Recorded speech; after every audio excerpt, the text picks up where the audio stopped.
Hello, episode 6, Tea with Maja. Not gonna lie, I'm actually almost out of my tea because I've been sat here trying to figure out what I want to say. So instead of refreshing a cup, today might just be a short episode, which is also kind of the point. It can be whatever they need to be for the day, and that's it, without any pressure.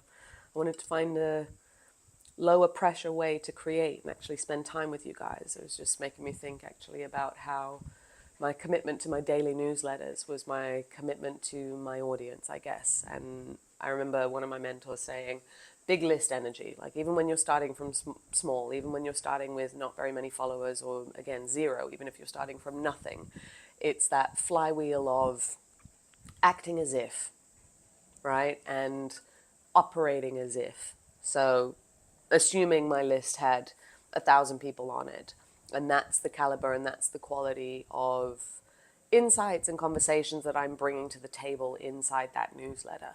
So yesterday, I actually didn't end up writing an email yesterday. It was Memorial Day, and for us over here, Buddha's birthday on Sunday, and so Monday is a public holiday as well. So we just enjoy the day off.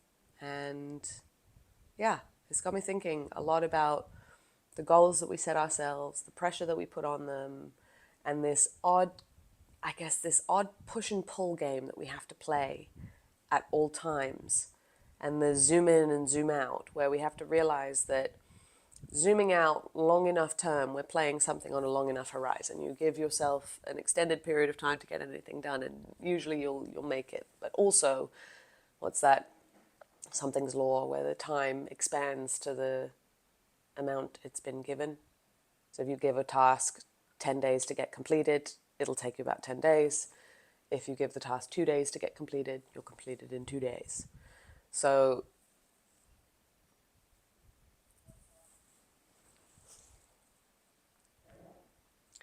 it's just interesting to me to be aware of the push and the pull. I feel like this is everything that I've wanted to, I guess, articulate or research along this journey, but still have never really found a way to, which kind of makes sense that it's not. And maybe this more documentation style of video is one of those ways to do it. But I actually felt really good not sending my email yesterday because I was sitting there. It was about 7 o'clock. We just got back from a hike and a walk. My knee was a bit sore, so I ended up having to turn around and come back. I couldn't do the run the same way that I wanted to. And again, good, like listening to my body and listening to these injuries. We did High Rocks recently, and we want to compete in the one in Shenzhen. And my whole internal being was just screaming at me, just don't push it anymore today. Like, why? Why push it today? After the week that I've had with family in town, after everything, like my body was feeling tired, and I could then feel my knee. And so I just stopped, turned around, walked back. Like I still went, I still did it. I still think like in every element there's, percentages that you can go into it with. That was one of my favorite graphics I saw, I think, on one of those visualize value accounts or something where they draw all the different analogies out. And it was that, showing up every day. It's like some days you'll wake up and you'll feel 100% and you can give 100%. And some days you wake up and you feel like 50% power. So give 100% of the 50%. And that's all you can give for that day. And then, give yourself, and then come back again. Because then on the 100% days, you can go full out. But learning these rhythms and learning these things is so hard, man. I mean, I think the sneaky voice that creeps in around trying to find your rhythms is the hustle voice, where you almost show yourself what's possible, but then can quite easily turn around and beat yourself up if you're not then performing at that level every single day. You're gonna have to let me know if this conversation even tracks. It's making sense in my head.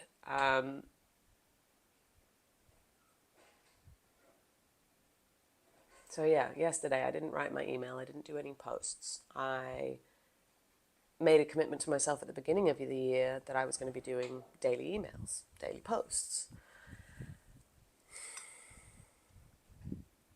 It's been 4 or 5 months. I'm pretty sure I've only missed like a handful of days max, one a month, if that, in terms of travel and things that have been happening. And it just made me realize how almost quickly I was going to maybe give myself a hard time about missing an email, even though I know that I've been doing them consistently for the last 5 months. And I would rather. It's different if I actually had an update. I mean, maybe I could have done the shrimp fishing one. I could have just sent those photos and gone, I won, no other email for today, carry on. But I just didn't feel like there was any point sending an email that people are going to open that was null and void of anything. Like as much as I'd love to think that my audience would love just a general update in their email, I just also, I don't know, I couldn't do it yesterday. I just couldn't do it. I had a few insights that I wanted to talk about, and I knew that that would take me a bit longer to write the email. So I just didn't want to sort something in 15, 20 minutes that made no sense in my brain at that point. On the other hand, I could have done it. I could have sent something, but at 7 o'clock at night, I decided to enjoy my peace and to keep that inner calm and to let it go. And today's another day. Nobody died from not sending an email.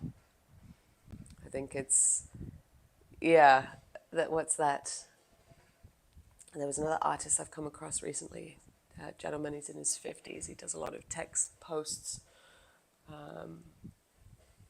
And he'd put something up. It's like, yes, grow, strive, build, be better, do better. But at some point, every so often, royally fuck up so that you reset the difficulty level. And I think there's something to that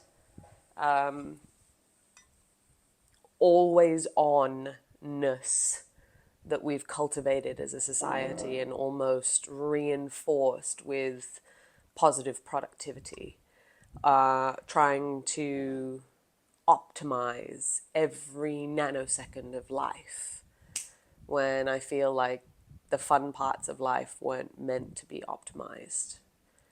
And so filling in every single second of your days and having everything planned and everything scheduled and everything, there's no room for any flexibility. There's no room for any flexibility. And I mean, I know in terms of my scheduling and my rhythms and my flows, I've been meaning to bring my newsletter back to the beginning of my day so that it's done, ready, scheduled to go out at some point later, because more often than not in the last few weeks, I've been able to get my email out, but it's been on those days where it's like, shit, it keeps slipping my list to the end of the day. And again, luckily I've got my AI sidekicks that I use to write with so that it doesn't take me as long and I can do it no matter what.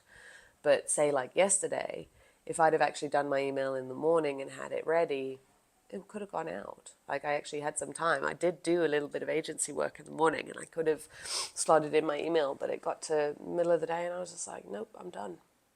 And it's okay to be done as well. And it's okay to have a day off. It's okay to have a day off. Fuck. I still remember feeling how much panic I used to feel when I was running my agency and dealing with client accounts that had ongoing content that I was responsible for, and how much anxiety used to be caused if it wasn't going out on time. I don't know why that whispering just made me yawn. Ugh.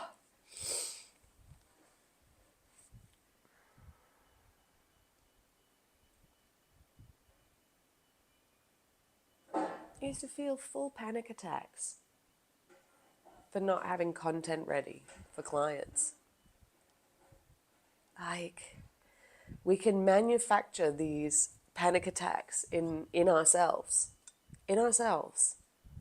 And I think I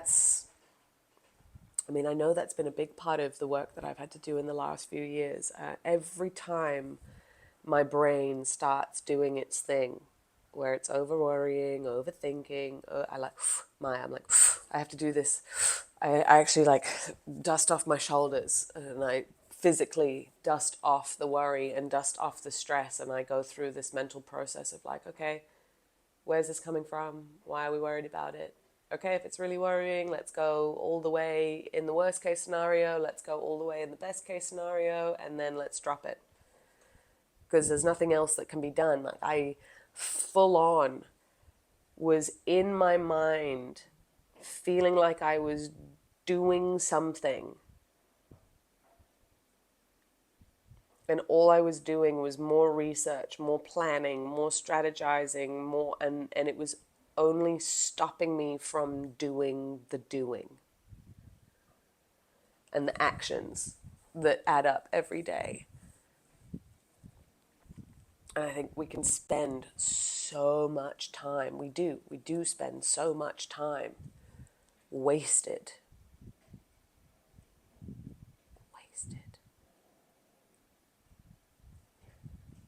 We don't know what's going to happen. I don't know if it's just this time of the year as well. It's kind of making me reminisce. I've got it on my, I got my dad's lie dice. This was after Dad passed away 2 years ago. 6 of the 6, 24, June 6, 2024. So 2 years ago, we're coming up to his anniversary now in the next couple of weeks. And one, I can't believe it's been 2 years. But two, this time 2 years ago, I had stitches in my head. I'd just fallen over and fainted. Because I wasn't eating properly. I'm one of those silly people. I forget to eat when I get busy, so, all that sort of stuff. Great. But again, adult, like, come on, sort yourself out. It's amazing what we can, put ourselves through to the point that we actually fall on our faces, which I did. I think I showed you in another video, but you can see it here. I've got a nice little Harry Potter scar. Yeah, so I think it was May 15th, 2024 that I did that.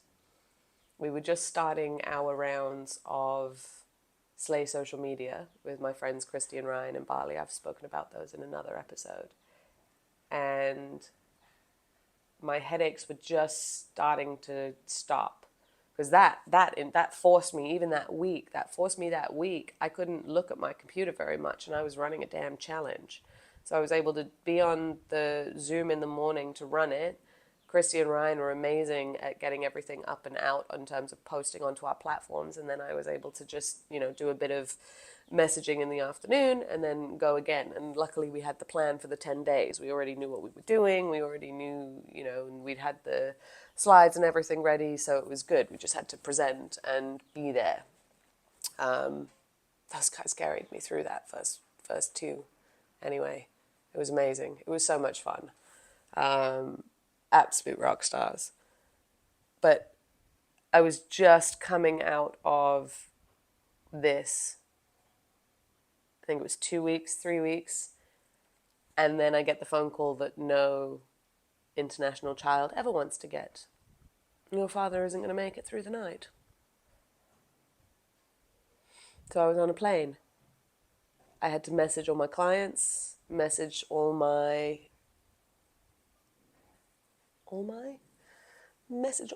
people.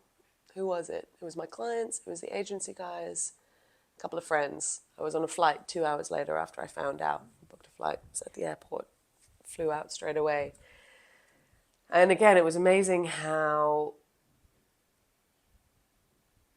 supportive everybody was. Take a week, no need. I was so grateful that at that point, I was mobile and I had relationships with my clients and the part-time work I was doing with legacy builders that I was able to do that. I shit you not, I sometimes think that if I was still running my own business, I would have felt guilty for leaving. or not felt like I could straight away. And I think that annoys me more in the sense of how I allowed that relationship to unfold, which is another story in and of itself. But it also reminds me how quickly things can move and change, and how we wait for externals to do that to us before we just go, enough, move, change, get up and go. I mean, that summer it definitely made me realize that I had reached one of the goals that had been on my mind for a long time, in terms of being fully online and fully maneuverable. Like the fact that I was able to get and tell everybody, and it was fine. And it's like payments didn't stop, things kept coming through. I was then able to bring my laptop and in between stuff manage on the, and it wasn't too much, it wasn't too crazy. Everything worked, even when I didn't. And the last time that happened, I lost my entire income and I had no other way of earning it back. That was when I had my spine injury. So it ticked one of the boxes that, or a few actually, that I'd been trying to work towards. What happens when you stop working? What happens when you leave? Does the money stop? Does everything collapse? Because if that's the case, you don't have a business. You don't have something solid, you know? And I think this is where the creating these assets and doing this output with the content creation, like you've got to get through these messy reps of stumbling through what it is you're trying to say and what it is you're here to do, or what it is you're finding your value on, until you find something that's pulling you in a direction that makes you want to show up, that reminds you that working is amazing, but it's also not all of life. But you want to make sure that in the day and age that we have available now, you've got income coming at different levels and different access points, so that when you stop, it doesn't just run out and fizzle out. Like that was always the biggest issue when I was freelance as well. I mean, I knew it. I was living an amazing life because I was getting paid a lot per gig, and I didn't have to do too many gigs in a month to get paid a lot. I remember making within one calendar month back when I was 18 or 19, 100,000 Hong Kong dollars. I didn't get it all in the same month, but I'd done enough jobs within a month to earn that. And it hardly felt like I was working. And so I knew I was onto something back then, when I was able to go with the flow and work hard, play harder type thing. But find those projects that would give you enough of a buffer to have other days where you didn't have to have a buffer. So you can see where it works. But then I also didn't have enough of a buffer, or something else that was giving me predictable income that was my own. I think that's why I've always come back to it being this sovereignty. And even as I'm building and growing and meeting new creators and stuff, I'm very aware in my partnerships and my collaborations and my relationships that it's all great if we do something or do a project or work together, but I still want to make sure that I am solid on my own 2 feet by myself. And that actually is priority number one. And same with my other friends and stuff. Like I tell them, as much as it's easy to think, oh yeah, and we could do this together and we could do that together. Like you never know what's going to happen to somebody else's life. You never know what trajectory it's going to take. You never know what's going to happen. Like you just don't know. You don't know. So you may see a 5-10 year plan going, oh yeah, great. But to rely on something like that, I don't know. I just feel like all that is so much more risky. And then same as when you look at the 9 to 5, relying on somebody else to provide you with a paycheck that actually stops. That unless you've managed to be really good with your savings and investments, or building up some sort of portfolio of your own on the side? Like how, I don't know. Come here. No, he's ignoring me.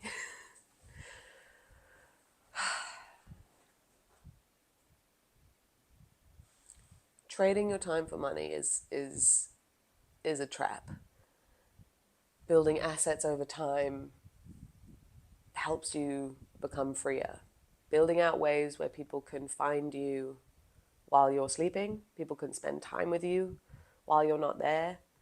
Like scaling intimacy, I think, is where it's sort of coming down to, but then doing that in a way where you're not disregarding your end user. Like, and I think this is the key. AI and everything is going to come in and help, but it is very easy for you to then start relying on these tools and not trusting your inner judgment and having that one step between you and the tool before you make a judgment or you make a decision or you move forward or you take an action. And I think the other day I'd posted about it. We raw dogged our run. We went without electronics or gadgets or whatever. And I did a little rant on, the fact that the reps do count even if you're not posting about them. And so I don't know where I'm really going with this, but I feel like this is also going into a bit more of what's actually happening in your life. And what are you saying you want versus what do you want, and what are the actions that you're taking? Because I know for me it took many years for me to realize that I was saying one thing but not doing any of the actions to move towards it. And I genuinely had to get to the point where I literally cut myself off. I was like, no more goals. I was like, don't do anything. You don't want anything. Just the only barometer is more of this, less of this. Don't plan. Don't try to think that you know what you think you might even like until you go do it. You don't know. And I think it's very easy then to be ruminating about all these different possibilities. But until you go do it, you don't actually know. And then if you're procrastinating on the doing, you're only building up this whole world of other things of, oh yeah, well maybe I could be doing this if only I had this. And it's like, there's a minimum viable version of anything. So if it's an art thing, it's like pick up a paintbrush. Again, this is what I've been doing with my artwork. Like I started again, I got excited, and then for some reason I've put it back on my head that it's not worth it, or I shouldn't be spending my time on it, and so it keeps getting put over here. But it's like, if I really want to paint, if I really want to draw, why am I not just drawing? Why am I not just painting? Like, it doesn't have to lead to something. So then that's that. I don't know if that ties back into that pressure of like the hustling or the over optimization of everything, where it's like everything has to be for something or has to, I don't know, because when you create because you want to create, because you do it anyway, that's when things work. So why is it so counterintuitive? None of today's episode might make sense, so let's see.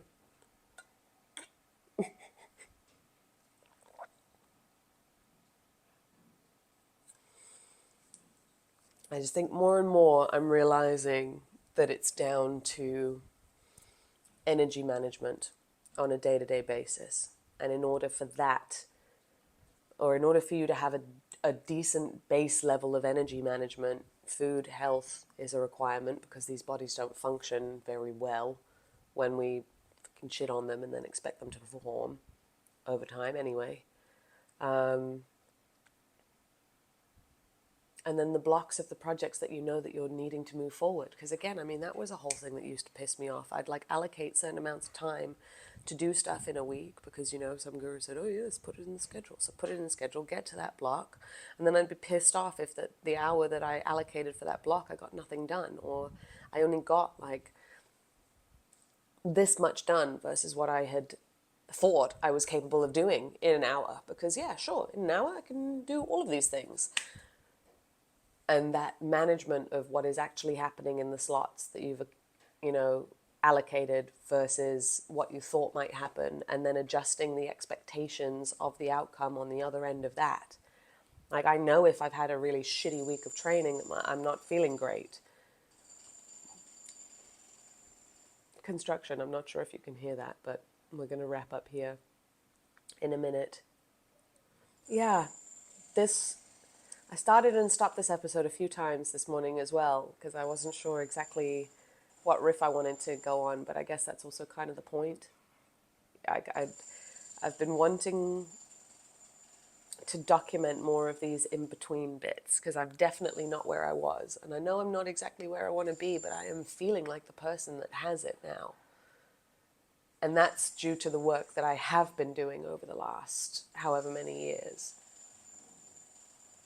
And it's been a couple of warm, perspective shifts with what's happened in the last few weeks. But it definitely hit home in the last few months. Yeah, it's interesting. It's very interesting. Because I know it's happening and I know it's done. And the pressure has come off so not sending my email yesterday didn't seem to be, I didn't actually seem to have as much of an issue with that as if I had done it before, where it felt like, no, I'm letting go of something that I said I would commit to do. Whereas yesterday, I feel like I've been in the rhythm for so long now, and that I know that I'm doing my daily emails, that to take the day off was the same as turning around because my knee was sore. I didn't feel like there was any point pushing it for the sake of pushing it. And I think getting to the point where you can learn what those days are, it's understanding yourself. And it's so difficult when you are the one that's inside this, trying to understand this. And I think that's why having people that are close to you and close friends, and like one of my close friends calls it your F1 team, where those are the people's whose opinions matter. Everybody else's opinions can ride off, to be honest. They care about you. They care about your well-being. They see your heart behind what it is you're doing. So then go do. I don't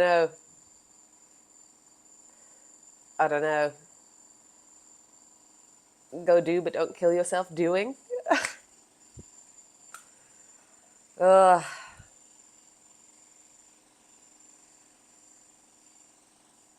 I'm sure you can hear that construction now. That's a jackhammer? Sledgehammer? They're drilling the concrete. So that's fun. I might go and work in the plaza, if that's the case. Because it is loud, and we are surrounded by construction.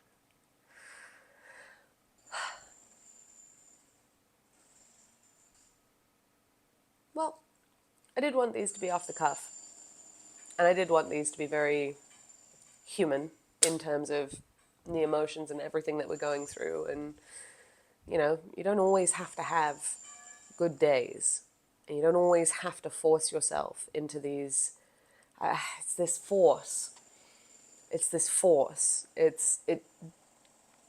The work doesn't become force when it's got a different pull. But I'm trying to articulate how I've shifted that over the last little bit, and I just don't think I'm doing a very good job of it. So, I'd love to hear your opinion. I'd love to know if any of this episode made sense. And yeah, if you're out there creating, struggling along, creating, talking to the void, being one of the few that has decided to pursue this and take it seriously, I don't know. There's work to be done. There's good things to come of all of this. And I still know for a fact that content creation can change people's lives. Because even the act of doing this, I've come so far just by forcing myself to press record.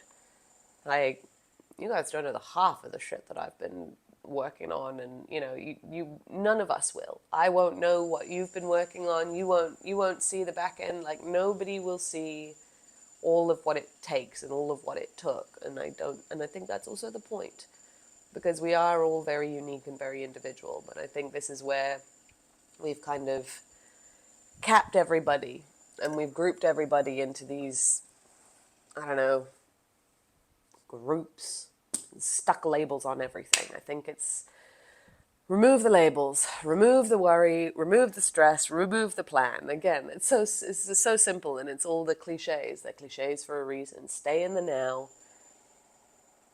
Less is more, I think, is a big thing, especially at the beginning. Like, find some sort of anchor commitment. Great. But then everything else, less is more. Like, less is more.